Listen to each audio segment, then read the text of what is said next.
બોટાદ શહેરના શાક માર્કેટ વિસ્તારમાં છેલ્લા ઘણા સમયથી માથાના દુખાવા સમાન બનેલી ટ્રાફિક સમસ્યાને હલ કરવા જિલ્લા પોલીસ વડા ધર્મેન્દ્ર શર્માની સૂચનાથી ટ્રાફિક વિભાગે કડક અભિયાન હાથ ધર્યું છે। જિલ્લા ટ્રાફિકના જાબાજ મહિલા PSI AM Raval, PSI Chaudhary અને તેમની ટીમ દ્વારા માર્ગો પર અડચણરૂપ લારી ગલ્લા હટાવીને રસ્તાઓ ખુલ્લા કરવામાં આવ્યા હતા।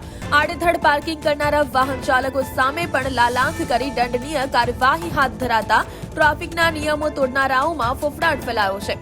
પીએસઆઈ રાવલે સ્પષ્ટ ચેતવણી આપી છે કે આગામી દિવસોમાં પણ કોઈ પણ નિશય શરમ રાખ્યા વગર આવે છે કાર્યવાહી ચાલુ રખાશે।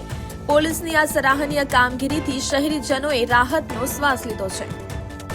અમારા એસપી સાહેબની ટ્રાફિક બાબતે સૂચના છે કે ટ્રાફિકની સમસ્યા દિવસે દિવસે વધતી જઈ રહી છે બોટાદ સિટીમાં, ખાસ કરીને માર્કેટ વાળા વિસ્તારમાં કે જ્યાં નાના વેપારીઓ જેમ કે શાકભાજીના લારી ગલ્લા વાળા એ બધા લોકો રોડની વચ્ચોવચ્ચ રાખી અથવા સાઈડમાં વધુ પડતું દબાણ કરી અને ધંધો કરતા હોય જેના કારણે ટ્રાફિકની સમસ્યા થોડી વધી રહી છે।